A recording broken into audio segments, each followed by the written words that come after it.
BFA Painting, Applied Arts, Photography, Videography, Editing, Cinematography, Degree కోర్సులకు చిరునామా Sri Venkateswara college of fine arts, Madhapur, Hyderabad. Admissions open for 2026-27. ఈ సుఖాన్నే శాస్త్రంలో మోక్షము అని అన్నారు.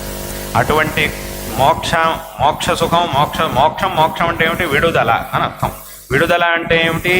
దుఃఖముల నుంచి విడుదల. మనం కోరుకునేది అదేగా, దుఃఖముల నుంచి విడుదల. కాబట్టి ఈ దుఃఖాల నుంచి విడుదల, అందులోనూ ఎటువంటి విడుదల అనంటే ఒకసారి దాని నుంచి విడిపించుకొని బయటకు వచ్చిన తర్వాత ఇక మళ్ళీ ఎప్పటికీ అది ఆ దుఃఖాలు అనేది మనకి రాకుండా ఉండాలి. అదే అసలైనటువంటి విడుదల. ఏదో 2 రోజులు బయటకు వచ్చాం మళ్ళీ లోపలికి వెళ్ళిపోయాల్సి వచ్చింది, ఆ దుఃఖంలోకి వెళ్ళాల్సి వచ్చిందంటే అది అసలైనటువంటి విడుదల కాదు. అందుకే దీన్నే శాస్త్రంలో ఆత్యంతిక దుఃఖ నివృత్తి అని అంటారు. వట్టి దుఃఖ నివృత్తి కాదు, ఆత్యంతికమైనటువంటి దుఃఖ నివృత్తి. ఆ ఆత్యంతికం అనే ఒక పదాన్ని వాడతారు శాస్త్రంలో. ఆ ఆత్యంతికము అనే పదం ఏ అర్థాన్ని సూచిస్తోంది అని అంటే, మామూలుగా దుఃఖ నివృత్తి ఇప్పుడు ఉండనే ఉంది అందరికీ కూడా. ఎందుకంటే ఇవాళ ఏదో తలనొప్పి వచ్చింది, ఏదో దుఃఖం, ఏదో జ్వరం వచ్చింది, ఏదో కష్టం వచ్చింది, ఓ 2 రోజులు ఆగితే అది సరవుతోంది, అక్కడికి ఆ దుఃఖం నివృత్తి అయిపోయింది. కానీ ఇప్పుడు ఇవాటి రోజు ఉన్నటువంటి దుఃఖం నివృత్తి అయినంత మాత్రానికి జీవితంలో మళ్ళీ నాకు దుఃఖమే రాదు అని ఎవరు చెప్పలేరు. అలా అనలేం. మళ్ళీ ఏదైనా ఒక దుఃఖం రానే రావచ్చు, వస్తుంది జీవితంలో. మనిషిగా ఉన్నంతకాలం ఏదో ఒక దుఃఖం అనేది మళ్ళీ రానే వస్తుంది. కాబట్టి ఇప్పుడున్నటువంటి దుఃఖ నివృత్తి ఏదైతే ఉందో అది దుఃఖ నివృత్తి మాత్రమే. ఇది ఆత్యంతికమైన దుఃఖ నివృత్తి కాదు.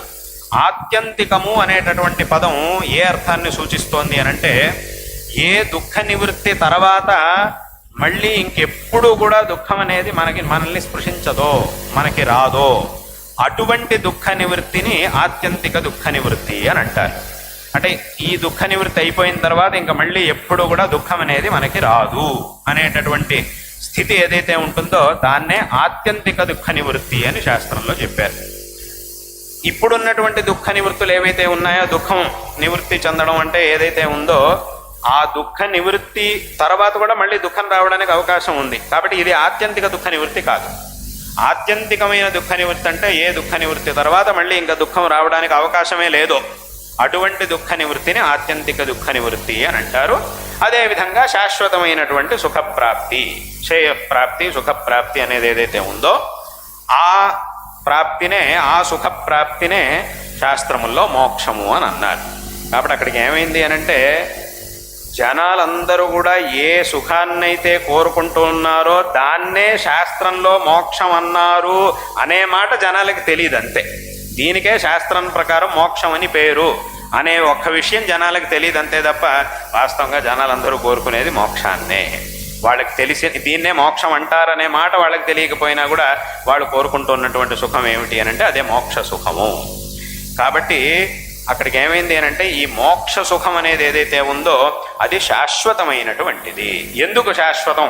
మరి మిగతా సుఖాలు శాశ్వతం కావు, మోక్ష సుఖం మాత్రం ఎందుకు శాశ్వతము అనంటే, మిగతా మనం అనుభవించేటటువంటి సుఖాలన్నీ కూడా ఆయా వస్తువుల నుంచి మనకి లభిస్తూ ఉన్నాయి. ఆయా సుఖ సాధనములైనటువంటి వస్తువుల ద్వారా మనకి సుఖం లభిస్తూ ఉన్నది. కాబట్టి ఆ వస్తువు ఎంతకాలం అయితే ఉంటుందో అంతకాలం మాత్రమే దాని నుంచి సుఖం. అది పోయింది అని అంటే అక్కడికి ఆ సుఖం అనేది కూడా నివృత్తి అయిపోతుంది. అయితే ఈ మోక్షకాలంలో మనకి లభించేటటువంటి సుఖం ఏదైతే ఉందో అది మన యొక్క ఆత్మస్వరూపమైనటువంటి సుఖం.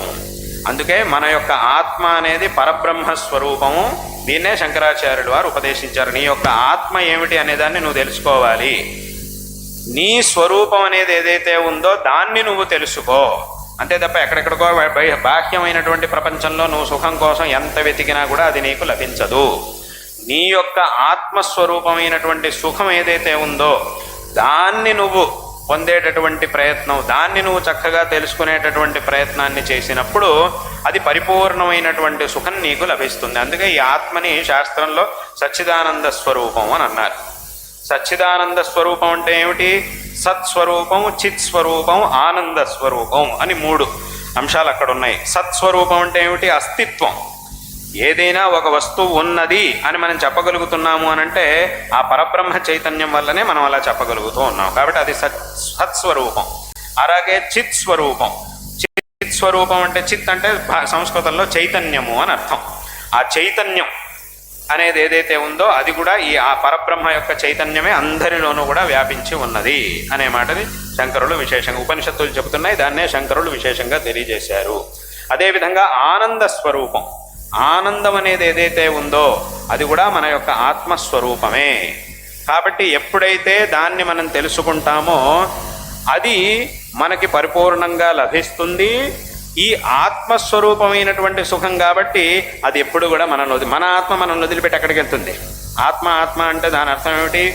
మన స్వరూపం అని అర్థం. ఏదో ఆత్మ అనగానే ఏదో శరీరంలోంచి ఇట్లా ఏదో ఆత్మ ఏదో దయ్యంలాగా ఇట్లా బయటికి రావడం ఇవన్నీ ఆత్మలు కావు. ఏదో అవన్నీ ఏవో చెప్తుంటా, అవి కాదు ఆత్మ అనంటే. దాని అర్థం అది కాదు. ఆత్మ అనంటే మన స్వరూపం అని అర్థం. ఏదో ఆత్మ అనగానే ఏదో దయ్యాల గురించి భూతాల గురించి ఏదో చెప్తున్నారేమో అని అనుకోవద్దు. అని కాదు అనుకోవాల్సింది. ఆత్మ అంటే మన యొక్క స్వరూపము అని అర్థం. ఎందుకంటే ఈ శరీరం ఇవన్నీ ఏవైతే ఉన్నాయో ఇది మనం కాదు, మన యొక్క స్వరూపం ఇది కాదు. ఇది మన యొక్క ఉపాధి, మనకు వచ్చినటువంటిది, కర్మ వల్ల వచ్చినటువంటిది. ఇది కొంతకాలం ఉంటుంది, విడిపోతుంది.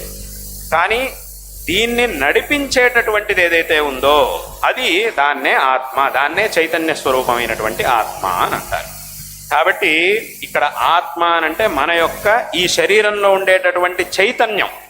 ఏ చైతన్యం ద్వారా ఈ శరీరం పనిచేస్తూ ఉన్నదో, ఏ చైతన్యం ద్వారా ప్రేరితమై ఈ శరీరం అనేది పనిచేస్తూ ఉన్నదో దాన్నే ఆత్మ అని అంటారు.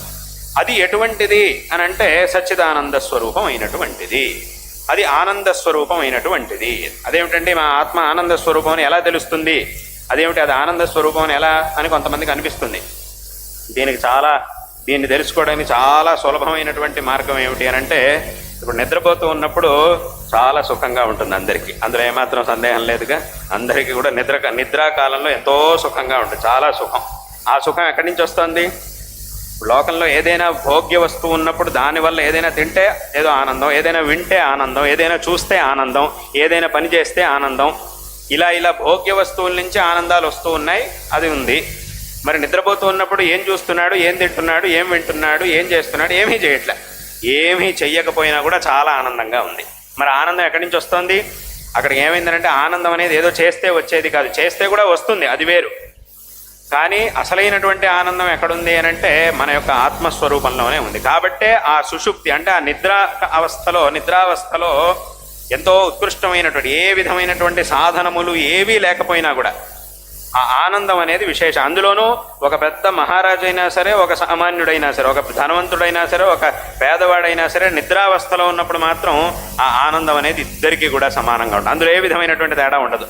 ఆ మహారాజు కాబట్టి ఆయన నిద్రపోతే ఆయనకి ఎక్కువ సుఖం అండి, వీడు పేదవాడు కాబట్టి, వీడు సామాన్యుడు కాబట్టి, వీడు పామరుడు కాబట్టి, పండితులకైతే బాగా నిద్ర వస్తుందండి, వీడు పామరులకైతే అంత నిద్ర రాదండి, అలా ఆ తేడా ఏమి ఉండదు. ఎందుకంటే అది ఆత్మస్వరూపం సుఖం కాబట్టి. ఆ ఆత్మ అయినా ఈ ఆత్మ అయినా ఒకటే కాబట్టి ఆ పాండిత్యాదుల విషయంలో తేడా ఉండొచ్చు. కానీ ఆ ఆత్మస్వరూపం అనేది, ఆత్మ అనేది సర్వత్రా వ్యాపించి ఉన్నటువంటి ఒకే ఒక వస్తువు కాబట్టి అది సమానంగా ఉంటుంది. కాబట్టి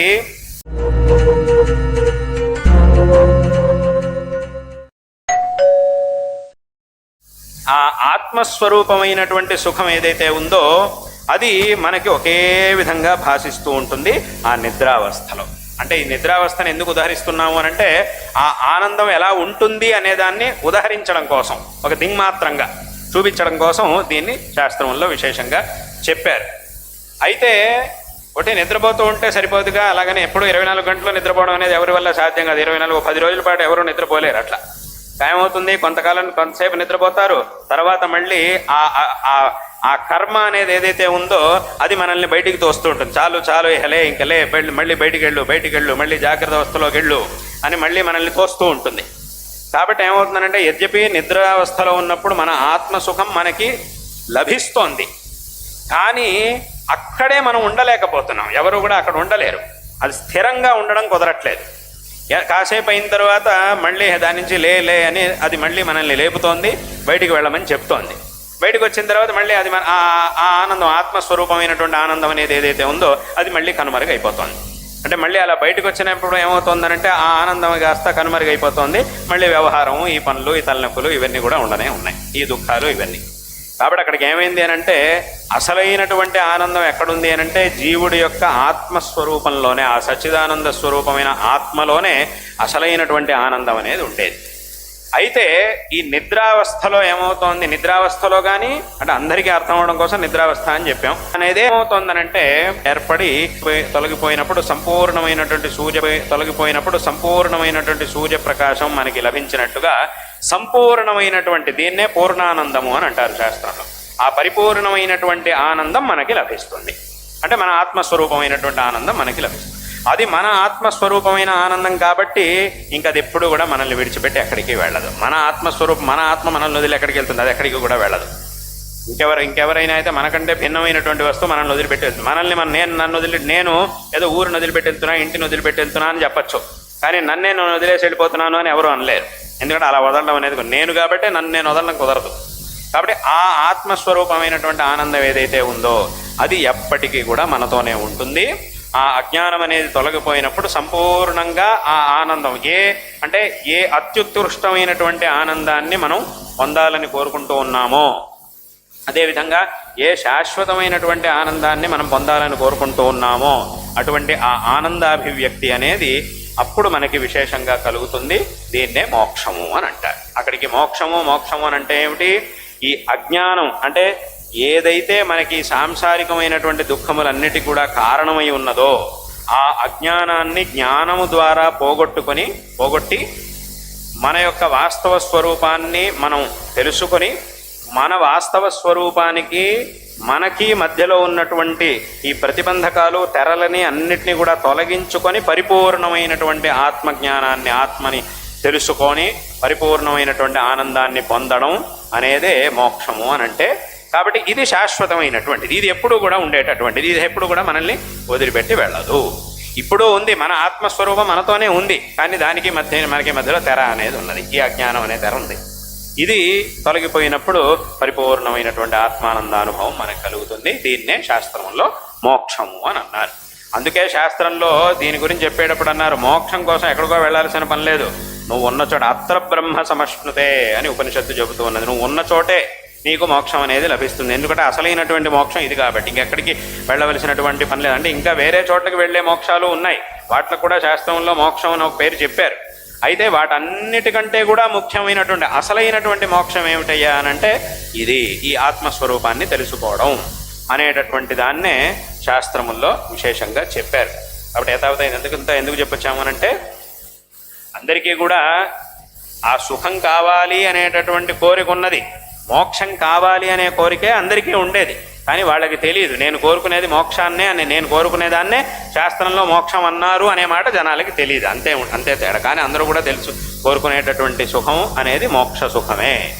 కాబట్టి అక్కడికి ఏమైంది అనంటే ఎవరైతే ఇదంతా ఎందుకు చెప్పొచ్చాము అనంటే అటువంటి మనం కోరుకునేటటువంటి ఆ శాశ్వతమైన ఫలం ఏదైతే ఉందో, శ్రేయస్సు ఏదైతే ఉందో దానికి కావలసినటువంటి మార్గాన్ని చూపించే ఏకమాత్రమైనటువంటి ఏకైక ధర్మము, ఏకైక మార్గము అనంటే అది మన యొక్క సనాతన ధర్మం, ఈ ధర్మ మార్గం. కాబట్టి ఈ మార్గం మన యొక్క ధర్మం మనకి ఆ శ్రేయో మార్గాన్ని, ఆ మోక్ష మార్గాన్ని, దానికి కావాల్సినటువంటి ఆచరణలని మనకి తెలియజేస్తూ ఉన్నది. కాబట్టి ఈ ధర్మాల్ని వీటన్నిటినీ కూడా మనం ఆచరించడం వల్ల ఆ ఫలం అనేది ఎక్కడికి వెళ్తుంది, ఎక్కడికి వెళ్ళి ఆగుతుంది అనంటే ఆ మోక్షంలోకి వెళ్ళి సమాప్తి చెందుతుంది.